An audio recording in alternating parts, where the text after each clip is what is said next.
Hi everyone, my name is Heather.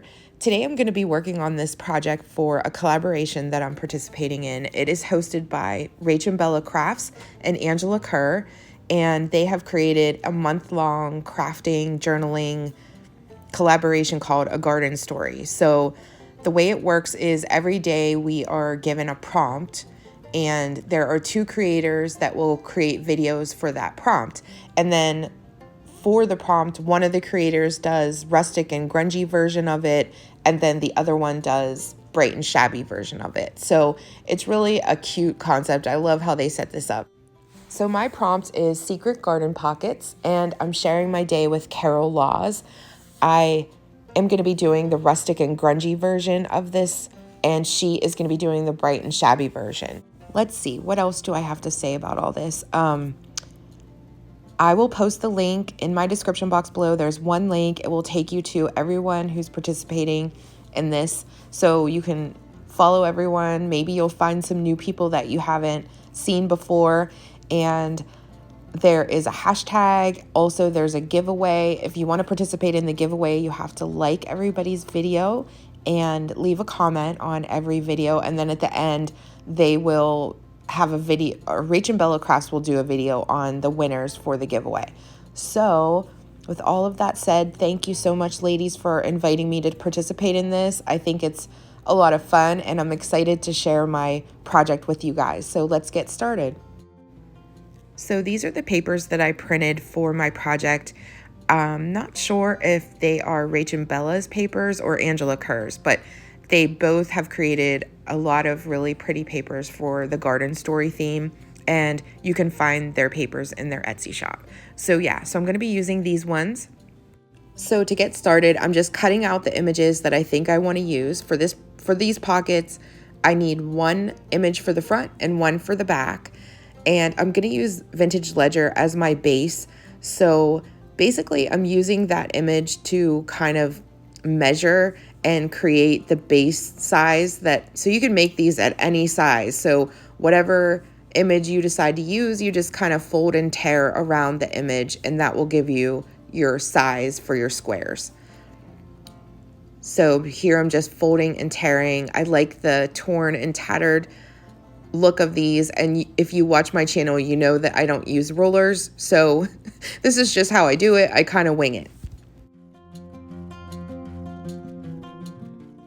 I'm leaving a little bit of extra room at the top because I know I want to add a little bit of embossed paper up there, and I'm going to fold it over and make it sort of a little bit of a rough edge on the top, and then I'm going to do that same thing on the side.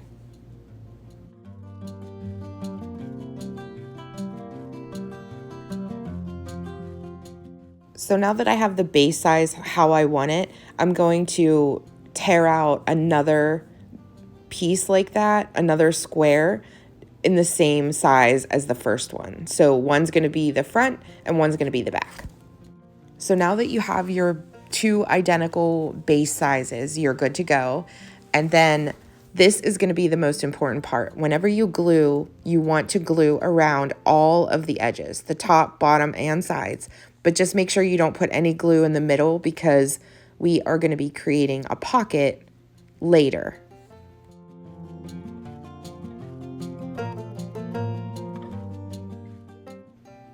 And then you're just going to press that down on top of the bottom part of your layers. So glue all the way around all of the edges and then press onto the back.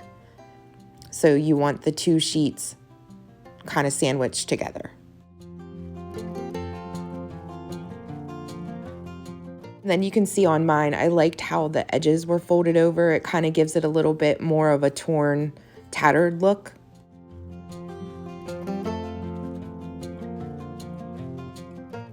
So now I'm going to get my distress ink and distress around the edges, crinkle them up a little bit, and then I'm going to glue that to the front, and then I'm going to take another image and glue it to the back.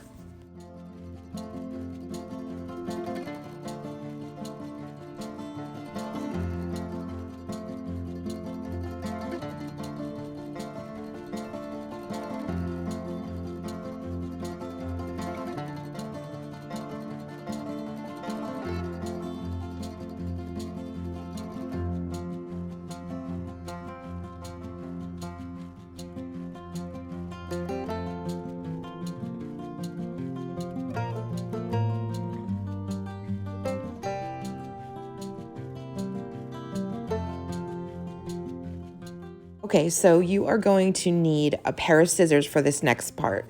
You're going to cut across your card. So I'm choosing to cut right above that flower. You can literally you can cut anywhere on the card, but I tend to like it about 3/4 of the way up from the bottom. So you're gonna cut across. You can use a ruler if you feel better, but I just, like I said, I wing it. And then you will have a pocket on the bottom, and I just like to ink that a little bit. And then you will have a pocket on the top.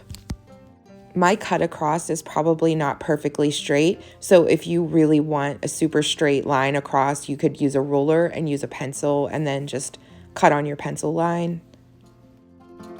So for this next part, you're going to need a piece of cardstock of some kind, and I am just using my pocket to kind of measure to see. I keep putting it in and then seeing if it fits, and then I cut a little bit more off, but it would probably be a little bit more efficient to measure that part. So yeah, so just measure the inside of your pocket and then cut a piece of cardstock to fit.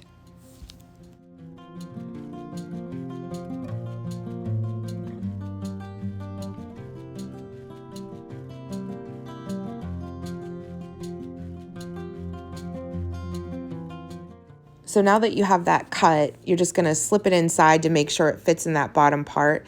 And basically that is going to be the secret journal pocket where you pull up the top and then you can journal on the inside and slip it back in. So I just covered the cardstock with paper on both sides, and then I'm going to take glue and put it only at the top on both sides. So the top on the front and a top on the back. And then you're just going to take your top pocket and insert it in there so that it adheres to the inside of the top of the pocket. And then line it up so that it's straight.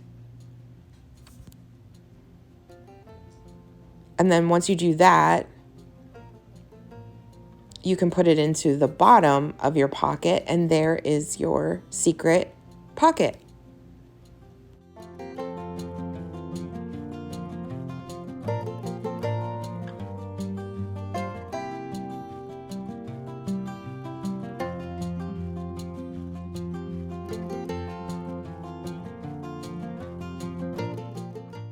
So now I'm just adding a little bit of this gold tape to the side. I like the way it looks a little bit aged, and it kind of adds to the whole torn and tattered look of these.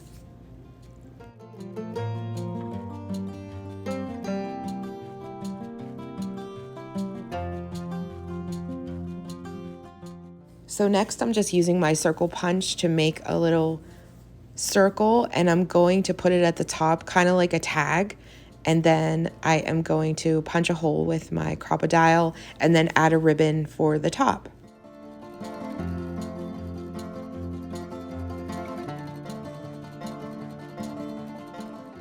So now our secret pocket is finished. I love how these turned out. They're so super cute. You could make them in all sorts of sizes, use different images, whatever you like.